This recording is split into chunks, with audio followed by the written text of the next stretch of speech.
সুপ্রিয় দর্শক, আপনাদের সবাইকে স্বাগত জানাচ্ছি চ্যানেল জেড আয়োজিত নিয়মিত সংবাদ বিশ্লেষণ অনুষ্ঠান জেড ফোকাসে। আপনাদের সঙ্গে আছি আমি সাইদ খান। আর আলোচনার জন্য প্রতিদিনের মতো আজও আমাদের সাথে একজন অতিথি রয়েছেন।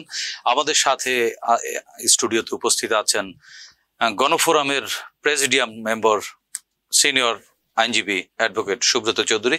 অ্যাডভোকেট সুব্রত চৌধুরী, আপনাকে স্বাগত জানাচ্ছি। দর্শক, আপনারা জানেন জেড ফোকাসে আমরা প্রতিদিনই কোনো না কোনো বিশেষ সংবাদ ধরে বিশ্লেষণ করে থাকি। আজও আমাদের হাতে বেশ কয়েকটি বিশেষ সংবাদ রয়েছে। এই সংবাদের বিশ্লেষণ শুনবো অতিথির মুখ থেকে।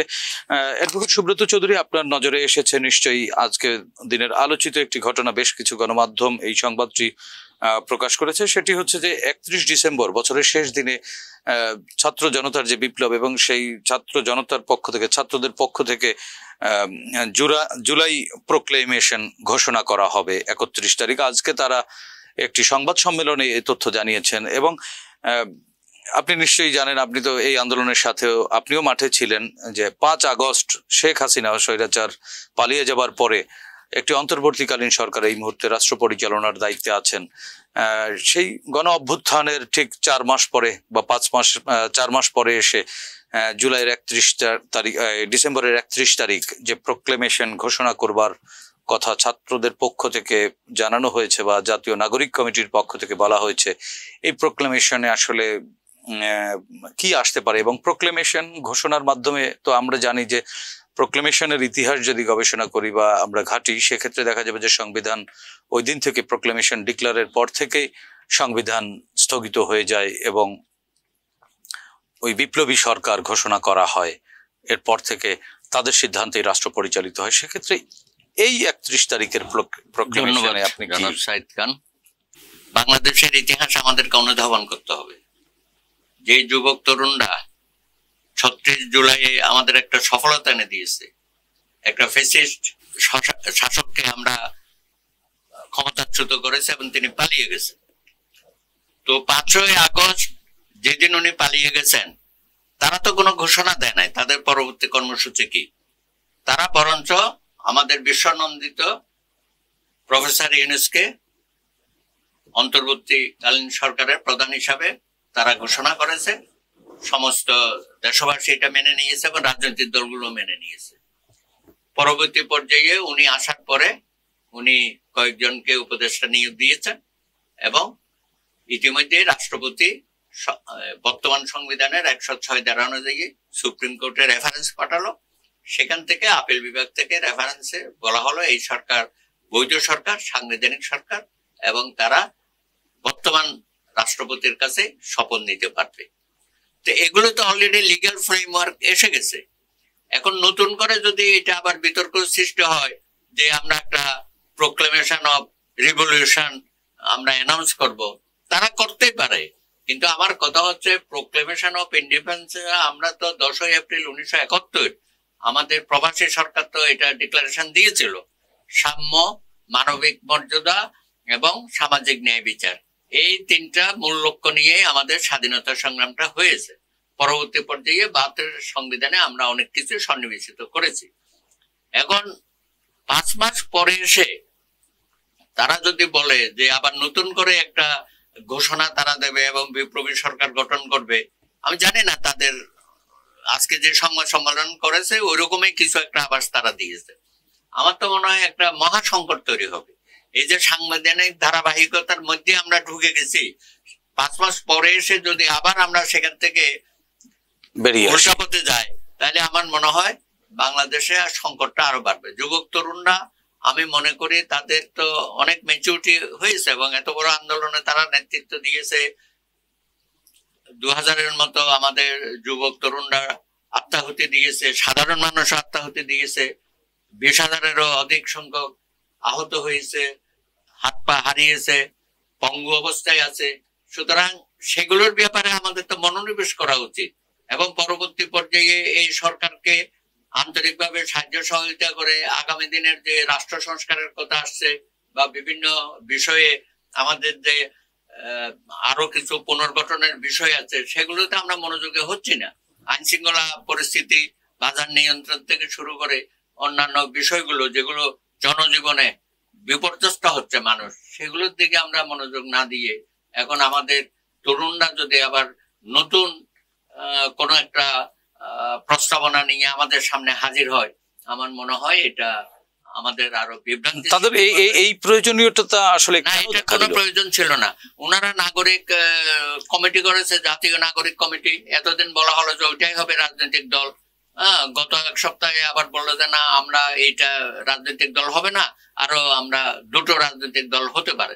ওয়েলকাম, আপনারা আসেন রাজনীতির মাঠে। যদি অবশ্যই আপনারা থাকবেন, কিন্তু আপনারা এখন আবার নতুন করে যেসব বক্তব্য দিচ্ছেন, আমি মনে করি এটা বিভ্রান্তিকর হবে এবং এটা জনগণকে আরো হতাশায় নিমজ্জিত। এর পেছনে কি কোনো প্রকার উদ্দেশ্য বা লক্ষ্য আপনি দেখতে পাচ্ছেন? থাকতে পারে, এবং এটা করতে গিয়ে আমার তো মনে হয় আরো অন্য কোন শক্তি এখানে চলে আসতে পারে, অদৃশ্য শক্তি। সেটা তো আশঙ্কার জায়গায় রয়ে গেল।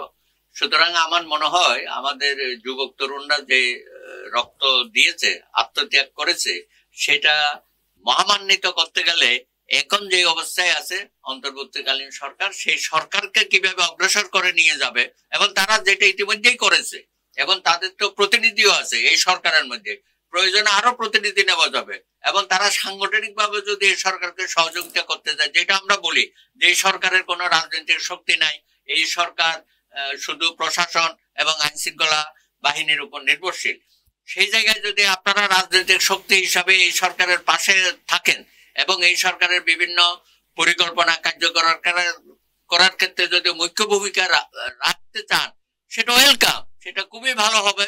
যেটা সরকারকে হয়তো তার হাতকে আরো শক্তিশালী করা হবে, তাদের মধ্যে আস্থা এবং বিশ্বাসের জায়গা তৈরি হবে। সুতরাং আপনারা যে নতুন পরিকল্পনা নিয়েছেন, এটা আমার কাছে গ্রহণযোগ্য না। এখানে আরেকটি বিষয় একেবারেই উঠে আসে, সেটি হচ্ছে প্রোক্লেমেশনের পরে তো সংবিধান স্থগিত হয়ে যাবে। তাহলে এই যে সংবিধানের আলোকে অন্তর্বর্তীকালীন সরকার শপথ নিলেন, তো সেই অন্তর্বর্তীকালীন সরকারও তো ভ্যানিশ হয়ে যাবে। এখন তো ওনাদের এইসব করার মতো তো কোনো লিগ্যাল নাই, স্যাংশন নাই। নতুন করে যদি ছাত্ররা এইসব ঘোষণা দেয় শহীদ মিনারে দাঁড়িয়ে, তাহলে গত 5 বছর যে সরকার আমরা পরিচালনা করেছেন বা আমরাও এই সরকারের সাথে সম্পৃক্ত হয়ে গেছি, তাহলে সেগুলো কি নাল এন্ড ভয়েড হয়ে যাবে। এবং একই সাথে কিন্তু এই ডিক্লারেশনের মাধ্যমে কিন্তু আর্মি চিফ, প্রধান সামরিক কর্মকর্তা হিসেবে কিন্তু অটোমেটিক চলে আসেন। অনেক জায়গায় তো সমস্যার সৃষ্টি হবে, এক্সিকিউটিভে হবে, জুডিশিয়ারিতে হবে, আইন শৃঙ্খলা বাহিনীতে হবে, তো সরকারও তো অস্তিত্বহীন হয়ে যাবে। তাহলে আমরা কি নতুন করে আবার এখানে একটা রক্তপাতের সূচনা করবো কিনা, সেটাও আমাদের ভেবে। রক্তপাতের আশঙ্কা আপনি দেখেন? হতে পারে, কারণ রাজনৈতিক দল, আপনার কাছে এর যৌক্তিকতা কি আছে? বিষয়টা হচ্ছে রাজনৈতিক দলগুলো তো অনেক ধৈর্য ধরে এই সরকারকে সমর্থন দিচ্ছে, এবং সরকারকে বলা হচ্ছে যে আপনি, এবং রাজনৈতিক দলগুলোর পক্ষ থেকে বলা হচ্ছে এই সরকার যাতে সফল হয়, সরকার ব্যর্থ হয়ে গেলে আসলে বাংলাদেশ হেরে যাবে। এটাকে দীর্ঘস্থায়ী করার যে মন মানসিকতা, সেটা আমরা সমর্থন করি না। দ্রুততম সময়ে প্রয়োজনীয় সংস্কার করে নির্বাচন ব্যবস্থা করে দেন, এবং পুরা জাতির যাতে নির্বাচন মুখী হয় সেটাও ব্যবস্থা করেন। তা না হলে আপনি রাজনৈতিক শক্তি ছাড়া এবং রাজনৈতিক দলের সরকার গঠন না হওয়া পর্যন্ত সমাজের সুস্থিরতা ফিরে আসবে না, যেটা দেশের মানুষ অপেক্ষা করছে। 17 বছর জনগণ ভোট দিতে পারে নাই। ভাই, তরুণ সমাজ, আপনারাও তো ভোট কি জিনিস ভুলে গেছেন, জানেন না? তারা তো জীবনে ভোট দিচ্ছে, যাদের বয়স 25 তারা তো কোনোদিনই ভোট দেয় না। আপনার সাংবিধানিক অধিকার, মৌলিক অধিকার, মানবাধিকার। আপনার ভোটের মাধ্যমে জনপ্রতিনিধিরাই আগামী দিনে রাষ্ট্র পরিচালনা করবে। সুব্রত চৌধুরী, আপনারা তো এই তরুণদের সাথে বেশ কয়েক দফায় আমরা দেখেছি যে ডায়লগ করেছেন, ইভেন তো গত 2 দিন ধরেও আপনারা কিন্তু এক ধরনের ডায়লগ করেছেন। তো তাদের সাথে কথা বলে আপনারা কি বুঝতে পেরেছেন, তাদের আসলে লক্ষ্য বা উদ্দেশ্য কি? আমার তো মনে হয় তারও গণ অভ্যুত্থানের যে মূল স্পিরিটটা, সেখান থেকে মনে হয় কিছুটা বিভ্রান্তি ছড়াচ্ছে তাদের বক্তব্যের মধ্য দিয়ে, এবং রাজনৈতিক দলগুলো সম্পর্কে তারা যেসব কথাবার্তা বলছে, তাতে তো আসলে দিন শেষে তো অপশক্তি এখানে একটা সুযোগ পেয়ে যাবে, যেটা আমরা চাই না। এবং স্বৈরাচারের যারা দোষররা আছে, তারাও তো নানান জায়গায় ঘাপটি মেরে বসে আছে। তো আপনারা কি চান যে একটা কেয়ারস এন্ড কনফিউশন করে তাদের হাতে আপনি আবার দেশটাকে বা তাদেরকে পুনর্বাসনিত করা বা তাদেরকে এটা ফিরে হয়তো আসবার তাই। স্পেস করে দেওয়া। সুব্রত চৌধুরী, আরেকটি বিষয়, গত দুদিন ধরে, গত পরশুদিন আসলে সচিবালয়ের মধ্যরাতে কিন্তু আগুন লেগে গেছে এবং 4টি বা 5টি মন্ত্রণালয়ের সম্পূর্ণ ডকুমেন্টগুলো বা দলিল দস্তাবেজগুলো ভস্মীভূত হয়েছে। এর পরদিনই কিন্তু একজন উপদেষ্টা, যিনি আসিফ মাহমুদ সজীব ভুইয়া, তিনি সংবাদ সম্মেলন করে এর পেছনে মুখ্য সচিব তোফাজ্জল হোসেনের নাম তিনি সরাসরি সংবাদ সম্মেলনে বলেছেন। তো প্রশাসন সংস্কার বা প্রশাসন মানে ফ্যাসিবাদের পতনের পরে প্রশাসন যেভাবে ঢেলে সাজাবার কথা ছিল বা যেটা একেবারে জরুরি ছিল, সেটি তো এই সরকার আসলে কতদূর পেরেছে আপনারা তো জানেন। তো আচ্ছা, দেখুন, এই আগুনের পেছনে বা এই আগুন পরবর্তী যে রাজনীতি এবং এখন তড়িঘড়ি করে প্রোক্লেমেশন, এগুলোর মধ্যে কোনো আপনি দুর্বিসন্ধি বা কোনো না, এখানে প্রকার তো একটা- ভুল বোঝাবুঝি আছে কিনা? একসময় আমরা বলতাম সতীদাহ, এখন তো মনে হচ্ছে নতিদাহ শুরু হয়ে গেছে। এই আগুন হচ্ছে কি বাংলাদেশে হৃৎপিণ্ড, প্রশাসনের হৃৎপিণ্ড, রাষ্ট্রের হৃৎপিণ্ড, সেখানে 3টা জায়গায় আগুন লেগে গেল। সুতরাং At a time, এখানে একটা একেবারে। ষড়যন্ত্রকারীরা তো এটা অবশ্যই করেছে, এটা তো আমরা খালি চোখেও দেখতে পাচ্ছি। তো সেই জায়গায় দেখেন প্রশাসনের অস্থিরতা চলছে। আপনি প্রশাসন সংস্কার কমিশনের যিনি চেয়ারম্যান মুহিত চৌধুরী সাহেব এখনো তো প্রকাশ করে নাই। তার মধ্যে আপনারা দেখেন টিওনো থেকে শুরু করে সিনিয়র সচিব এবং ডিসি, যারা ভবিষ্যতে প্রমোশন পাবে তারা, এবং অতীতে যারা প্রমোশন বঞ্চিত ছিল, যাদেরকে রেট্রোস্পেক্টিভলি প্রমোশন দেওয়ার কথা, কন্ট্রাক্ট সার্ভিসে অনেকে যাচ্ছে, একটা চরম উত্তেজনা। তারা বিয়ামে বসে মিটিং করলো এবং সচিবালয় কর্মসূচি দিয়েছে। এর আগে কর্মসূচি দিয়েছে, ঘোষণা দিয়েছে অচল করে দেব। হাতাহাতি দেখেছি। সুতরাং এখানেও তো আমি স্বৈরাচারের লোকজন থাকাটাই স্বাভাবিক, কারণ দীর্ঘ 15 বছর তারা বিভিন্ন সুব্রত চৌধুরী, আপনি তো বহু বছর, দীর্ঘ প্রায় অর্ধ শতাব্দী ধরে আইন পেশার সাথে জড়িত আছেন। প্রশাসনের যারা ক্যাডার সার্ভিসে যারা যুক্ত হয়, তারা তো চাকরির প্রথম শর্তই হচ্ছে কোনো সভা সমাবেশ সেমিনারে রাজনৈতিক কোনো বক্তব্য দিতে পারবেন না। এরকম একটি সভা সমাবেশে তারা সরকারকে এক প্রকার চাপে ফেলবার যে হুমকি দিয়েছেন, এটি তারা পারেন কিনা চাকরি বিধিমালা অনুযায়ী? প্রশাসন এবং আইন শৃঙ্খলা বাহিনীতে, এমনকি অন্যান্য জায়গায়ও ফর্ম ফিল আপ করে এবং কাগজপত্র দিতে হয়। সেখানে প্রত্যেকটা ফর্মের সাথে একটা সার্টিফিকেট লাগতো, উনি আওয়ামী ঘরানার কিনা, উনি কোন জায়গায়, ওনার আত্মীয় স্বজন, বাবা মা বা মাতৃকুলের কেউ যদি আওয়ামী লীগের সাথে সম্পৃক্ত থাকে সেটা উল্লেখ করে দিত, এবং বিসিএস ক্যাডারও দিত, পুলিশও দিত, অন্যান্য সার্ভিসেও দিত। তো ওরা তো শুরুতে রাজনীতিতে ঢুকে গেছে, 15 বছরে এই কর্মকাণ্ড হয়েছে। সুতরাং যারা 15 বছরে নিয়োগপ্রাপ্ত হয়েছে, প্রমোশন হয়েছে, প্রমোশন দেওয়ার ক্ষেত্রে সিএস করতে দেখে দেখে দেওয়া হইতো। হাইকোর্টের জজ নিয়োগের ক্ষেত্রে এই সমস্ত সিএস খতিয়ান রাজনৈতিক আওয়ামী ঘরানার রাজনীতির সাথে সম্পৃক্ত কিনা, হ্যাঁ, এবং সেই ধরনের সার্টিফিকেটও সবাইকে বাধ্য করা হয়েছে। হয়তো আওয়ামী ঘরানার সাথে সম্পৃক্ত না, সেও বাধ্য হয়েছে যে এই ধরনের একটা সার্টিফিকেট, লোকাল উপজেলা বলেন, জেলা বলেন, কেন্দ্রীয়ভাবে বলেন, এগুলো তো আমরা অতীতে দেখেছি। সুতরাং আপনি তো এইসব জায়গায় তো রাজনীতিটাকে সুচতুর ভাবে দিয়েছেন, এবং তাদের উপর ভর করে আপনি 15 বছর বিনা ভোটে সরকার পরিচালনা করেছেন, এবং আপনাকে রক্ষণাবেক্ষণের জন্য সবাইকে সমানভাবে আপনি দুর্নীতি করার সুযোগ দিয়েছেন, নিজেরাও দুর্নীতি করেছেন। সুতরাং এগুলো কিছুদিন কন্টিনিউ করবে। এখন আমাদের তরুণ সমাজ সেগুলোর ব্যাপারে সজাগ না হয়ে, দৃঢ় পদক্ষেপ না নিয়ে, তারা যদি নিজেরা আবার আর একটা প্ল্যান প্রোগ্রাম নিয়ে নামে, তাহলে তো আমার মনে হয় আপনাদের গণঅভ্যুত্থান প্রশ্নবোধক হয়ে যাবে, এবং ভবিষ্যতের পথটা আরো কঠিন হবে।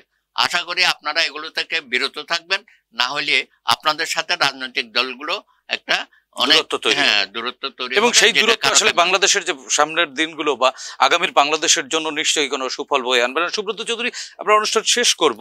আমরা আরেকটি বিষয়, সম্প্রতি আপনি দেখেছেন যে জামায়াত ইসলামীর আমির তিনি ঘোষণা দিয়েছেন যে বাংলাদেশের 2টি দেশপ্রেমিক শক্তি রয়েছে, একটি হচ্ছে বাংলাদেশ সেনাবাহিনী এবং আরেকটি হচ্ছে বাংলাদেশ জামায়াত ইসলামী।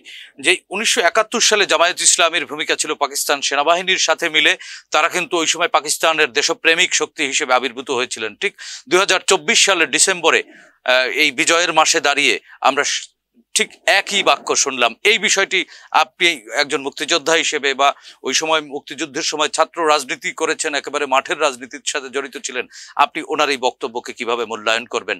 অপরাপর রাজনৈতিক দলগুলোকে এই বক্তব্যের মাধ্যমে কিছুটা ছোট করা হয়েছে। আমি আপনার বক্তব্যের সাথে একমত। তো আপনি আমার কাছ থেকে জানতে চেয়েছেন, দেখুন এই ধরনের কথাবার্তা তো অনেকটা স্বৈরাচারী মনোভাব ফুটে ওঠে। আপনি শেখ হাসিনা কি বলতো, আওয়ামী লীগের মধ্যে আমি ছাড়া কাউকে বিশ্বাস করা যায় না, এবং বাংলাদেশে আমি হইলাম একমাত্র দেশপ্রেমিক, আর কেউ দেশপ্রেমিক না। তো আপনারা জামাতে ইসলামী নিজেরাই নিজে বলছেন যে আপনারাই দেশপ্রেমিক আর সেনাবাহিনী হচ্ছে দেশপ্রেমিক। দেশপ্রেমিক সেনাবাহিনীকে তাদের সাথে তুলনা করাটা কতটা যৌক্তিক? না, সেটা তো আমাদের রাষ্ট্রের একটা মূল জায়গায় উনি আঘাত দিয়েছে, হ্যাঁ, এটা গ্রহণযোগ্য না। তবে ইদানিং উনি এত বেশি কথা বলছেন, হ্যাঁ, মনে হচ্ছে ক্ষমতার খুব কাছাকাছি চলে গেছেন। তো আমার মনে হয় জামাতে ইসলামীকে একটু ধৈর্য ধরা দরকার। হ্যাঁ, সবাইকে নিয়ে উনি যদি এই ধরনের কথাবার্তা বলেন, তাহলে এতদিন ওনাদের যে 71 সনের ভূমিকা, সেই ব্যাপারে তো আমরা কিছুটা অনেকটা ভুলে যাওয়ার মতোই অবস্থা ছিল। উনি আবার নতুন করে এই প্রশ্নগুলো সামনে আনলে পরে তাহলে 71 সনে যারাই করুক, হয়তো এখনকার লিডারশিপ করে নাই, যারা ছিল কিন্তু এই নামে তো করেছে, হ্যাঁ, এই দলেই করেছে, এখনো পর্যন্ত তারা জাতির কাছে কিন্তু ক্ষমা চায় নাই। এটা তো আরে পুলিশ ক্ষমা চাচ্ছে, র্যাব ক্ষমা চাচ্ছে তাদের বিগত দিনের কর্মকাণ্ডের জন্য। আর সেখানে আপনারা 71 সনে মহান মুক্তিযুদ্ধে আপনারা যে বাংলাদেশের বিপক্ষ অবস্থান নিয়েছেন, পাক বাহিনীর সহযোগিতা করেছেন, রাজাকার, আলবদর, আলশামস তৈরি করেছিলেন, এবং আপনাদের শীর্ষ নেতা ছিল গোলাম আজম। তো সেই ভূমিকায় আপনারা অনুতপ্ত না হয়ে এখন নতুন করে আপনি যে বক্তব্যটা দিলেন, আমার মনে হয় সারা বাংলাদেশের মানুষ খুবই আহত হয়েছে। আপনার এই বক্তব্য অগ্রহণযোগ্য। আপনি খুব দ্রুততম সময়ে এই বক্তব্য আপনি প্রত্যাহার করবেন।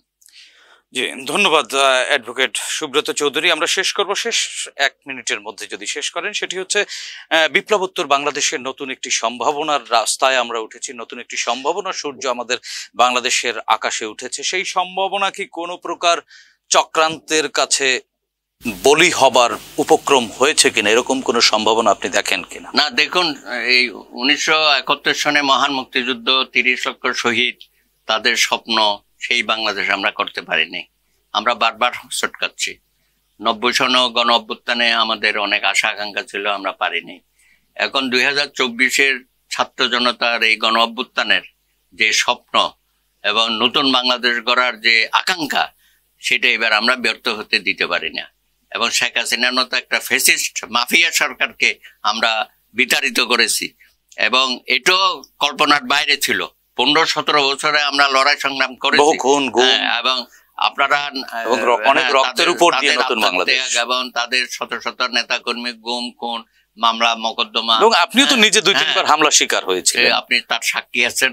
তো সেই কারণেই আমি মনে করি যে এবারকার যে গণ অভ্যুত্থানের যে স্বপ্ন আকাঙ্ক্ষা নতুন বাংলাদেশ গড়ার, এটা কখনোই আমরা এটা বিফল হতে দেব না।